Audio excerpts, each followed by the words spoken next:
I'm joined now in our studio by Assistant Director of Riley County EMS, Josh Gearing, and owner of Woolly Bee Farms in Wamego, Jen Campbell. Josh, Jen, thank you both so much for joining us this Thursday morning. It's great to have you both. Thanks for having us. Of course, and we're here today talking about a very important topic, CPR. Now, Jen, you became an advocate for learning CPR after your husband was struck by lightning last year, and you had to perform solo CPR for 15 minutes waiting for paramedics to arrive. Can I have you talk a little bit about how that experience led you to raising awareness for CPR? Sure. The main comment I hear from people who have heard our story is, I can't do that, or I can't do what you did.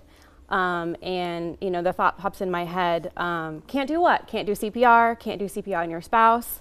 So I never saw myself as being an advocate for something, but this is something I can do. So with Josh's help, we're going to do a few events in the region.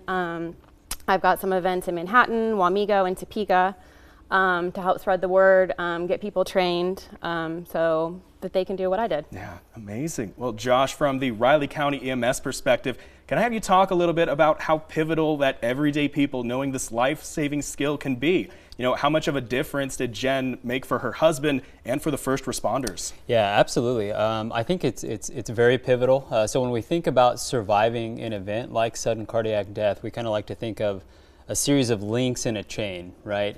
So leading from the loss of heart function up to survivability, and every single one of those links in that chain is critically important. And the primary link at the very beginning of that is access to layperson CPR. Unfortunately, there's not an ambulance on every corner, as much as we'd like to have one there. Right. So having people in the public that are trained, competent, and more than anything, just have the willingness to put their hands on someone and help in a time of need. And so that's why we're excited to be at the Manhattan Farmers Market in June, and we'll have some cool mannequins out there for people to practice on. We'll have some paramedics out there to help out and instruct, and we just hope to see anybody and everybody out there. Yeah. Now Jen, we touched on it, but you're turning that experience and taking into action, you know, working to get more people in the community trained with CPR. And we've touched on it that you're hosting some of these events over the summer with Riley County EMS. When will those events be, and what can people kind of expect from those events taking place? Sure. So I think I should mention June is CPR Awareness Month, so that's why I picked June. So in our area here, I've got a few events. June 12th is going to be at the Wamego Community Market. June 15th is going to be at the Manhattan Farmers Market. And then I've got an event at Tausig Landscape located in Wamego on June 22nd. And on June 30th, it's going to be at Jackson Greenhouse here in Topeka. So some of those events are going to be informative and just kind of bring awareness to CPR. Other events are going to be where people can actually get certified. Gotcha. Wow. Well, now, Josh, if there's some people out there that want to get started on their CPR education today, what would you say is the first step that you would recommend that they take? I'm a big fan of like your body will never go where your mind's never been. So I think step one is just thinking about it and deciding that it's something that you wanna have the knowledge and the skills to do.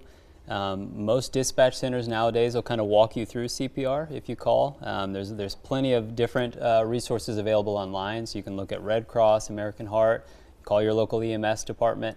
And just kind of be decisive, make that decision that you want to be a helper out there in the world, and go forth. Gotcha. Well, Josh, Jen, thank you both so much for joining us this Thursday. We really appreciate, showing a light on such an important life-saving skill. Thank you both. Thanks for having us.